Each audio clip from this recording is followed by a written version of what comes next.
Garuda Kitchen World exclusive stainless steel సామాన్లు wholesale and retail Aziz Plaza in Hyderabad. నమస్కారం, సుమన్ టీవీకి స్వాగతం. సుబ్రహ్మణ్య షష్ఠి ప్రాధాన్యత ఏంటి? సుబ్రహ్మణ్య స్వామిని ఆరాధించడం వల్ల ఎటువంటి దోషాలు తొలగిపోతాయి? ఆ స్వామివారిని ఎలా ఆరాధన చేయాలనే అంశాన్ని తెలియజేసేందుకు మనతో పాటు ఉన్నారు ప్రముఖ ఆధ్యాత్మికవేత్త జ్యోతిష్య పండితులు బ్రహ్మశ్రీ సుభాష్ శర్మ గారు. గురుగారు నమస్కారం. శ్రీమాత్రే. గురుగారు, ఈ మార్గశిర మాసం షష్ఠి, శుద్ధ షష్ఠి రోజున సుబ్రహ్మణ్య షష్ఠి వస్తుంది. సుబ్రహ్మణ్య స్వామిని ఈ రకంగా మనం ఆరాధన చేసుకోవాలి. ఆ స్వామివారిని ఆరాధన చేయడం వల్ల ఎలాంటి దోషాలను మనం తొలగించుకునే అవకాశం ఉంటుంది? తప్పకుండా తెలియజేస్తున్నాము. ముందుగా ప్రేక్షకులందరికీ శ్రీమాత్రే నమః, శ్రీ గురుభ్యో నమః. నమో దేవ్యై మహాదేవ్యై శివాయై సతతం నమః.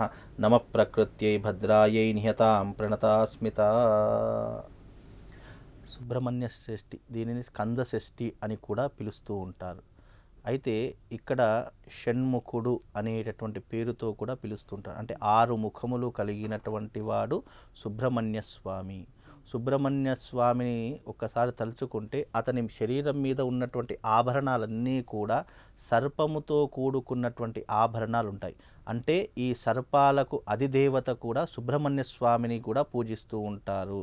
అంటే నాగదోషం ఉన్నటువంటి వారు, ఎన్నో రకాలైనటువంటి అవాంతరాలు ఉన్నటువంటి వారు ముఖ్యంగా ఆరాధించేటటువంటి వాడు సుబ్రహ్మణ్య స్వామిని ఎక్కువగా ఆరాధిస్తూ ఉంటారు.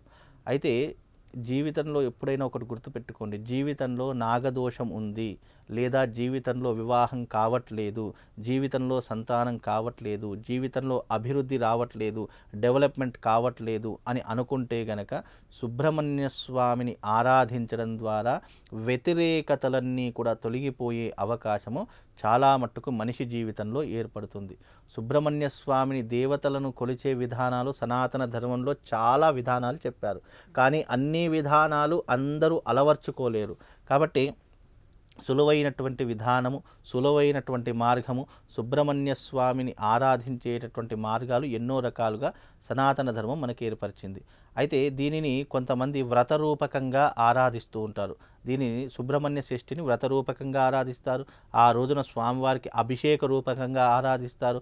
కొంతమంది నియమపూర్వకంగా ఆ రోజున ఎవరికైతే వివాహం కాలేదో ప్రత్యేకంగా మంగళవారం రోజున సుబ్రహ్మణ్య స్వామిని ఆరాధించడం అనేటటువంటిది ఒక అనాదిగా మనం పెట్టుకున్నటువంటి ఆచారం. అయితే ఈసారి 2023లో మార్గశిర మాసంలో మనకు 18వ తారీఖు రోజు సోమవారం రోజున రావడం జరుగుతుంది. అంటే ధనుర్మాసం ప్రారంభమైనటువంటి తెల్లవారి నుండే మనకు సుబ్రహ్మణ్య షష్ఠి అనేటటువంటిది ప్రారంభమవుతుంది. అయితే ఈ సుబ్రహ్మణ్య షష్ఠి నాడు ప్రతి ఒక్కరూ కూడా అసలు ఎవరు ఆచరించాలి అనేటటువంటి ముందుగా చెప్తాను.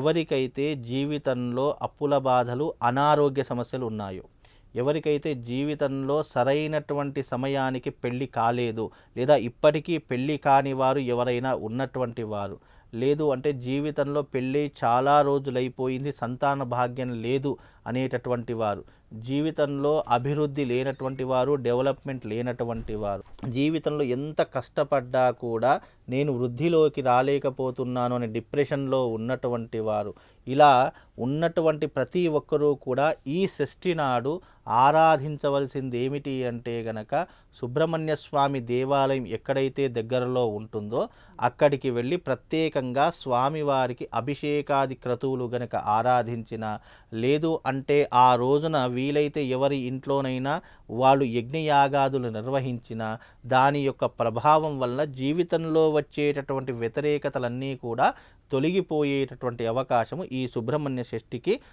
చాలా తప్పకుండా కలుగుతుంది. ఇది చాలా మట్టుకు ఈ విధానాన్ని కేరళ కానీ, కర్ణాటక కానీ ఆ ప్రదేశాలలో ఎక్కువగా ఆరాధిస్తూ ఉంటారు. తమిళనాడు ప్రాంతాలలో కానీ ఈ సుబ్రహ్మణ్య షష్ఠిని చాలా అంగరంగ వైభవంగా ఆరాధిస్తూ ఉంటారు.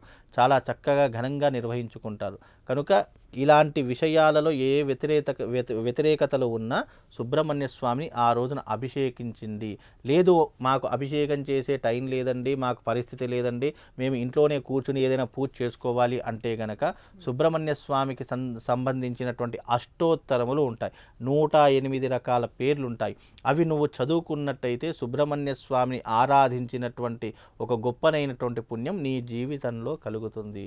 కనుక ఈ విధమైనటువంటి అలవాటు నువ్వు ఏర్పరచుకుంటే ఆ రోజున స్వామివారి యొక్క అనుగ్రహము తప్పకుండా నీ జీవితం మీద కనబడుతుందమ్మా.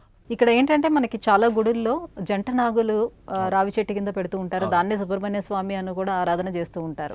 అది తప్పు, అది కరెక్ట్ అయినటువంటి పద్ధతి. జంట నాగులు ఉన్నటువంటివి ఏమిటి అంటే దాన్ని సంతాన నాగేంద్రులు అని అంటారు. ఇక్కడ సుబ్రహ్మణ్య స్వామి కేవలం నాగేంద్రులు ఆభరణాలుగా ధరించాడు తప్ప ఇక్కడ ప్రత్యేకంగా నాగుపాము రూపంలో ఉన్నటువంటి ప్రతిదీ కూడా సుబ్రహ్మణ్య స్వామి అని మనం అపోహ పడకూడదు. ఇక్కడ నాగరాజులు ఏవైతే ఉన్నాయో, మనం ఏవైతే జంట నాగుల్ని పూజిస్తున్నామో ఈ నాగులన్నీ కూడా ఆ జాతికి సంబంధించినటువంటివి. దాని సంతాన నాగేంద్రులు అని పిలవడం జరుగుతుంది. అలాగే వివాహ నాగేంద్రులు అని కొన్ని నాగేంద్రులను పిలవడం. అంటే సర్పదోషాలు ఉండేవాళ్ళు, సంతానం లేని వాళ్ళు, ఇలాంటి వాళ్ళందరూ వారు ఈ జంట నాగుల్ని ప్రతిష్ఠిస్తారమ్మా. వివాహం కానటువంటి వారు ఈ నాగుల ప్రతిష్ఠ అనేటటువంటి చేస్తుంటారు. దీంట్లో ఎన్నో రకాలైనటువంటి క్రియలు ఉన్నాయి. నాగ ప్రతిష్ఠ చేయడం ఒక పద్ధతి, ఆశ్లేష బలి చేయడం ఒక పద్ధతి, సర్పశాంతి చేయడము ఒక పద్ధతి. ఇలా ఎన్నో రకాలైనటువంటి పద్ధతులతో కూడుకున్నటువంటిదే ఈ యొక్క నాగదోషము అన్నదానికి పేరు. దీనిని ఎన్ని రకాలుగా చేసినా చిట్ట చివరకు ఇవన్నీ కూడా ఎవరి దగ్గర చెందుతాయంటే మళ్ళీ సుబ్రహ్మణ్య స్వామికి చెందుతాయి. అందుకే కుక్కీలో ఇప్పటికీ కూడా ఎన్నో రకాలైనటువంటి క్రియలు, ఎన్నో రకాలైనటువంటి ఆచరణలు ఆచరిస్తారు. కాబట్టి ఇవి కొన్ని పుణ్యక్షేత్రాలలో ఏంటి అంటే అవి ఇప్పుడు కాదు, కొన్ని వందల ఏళ్ల నుంచి ఆచరిస్తున్నటువంటి విధానాలు.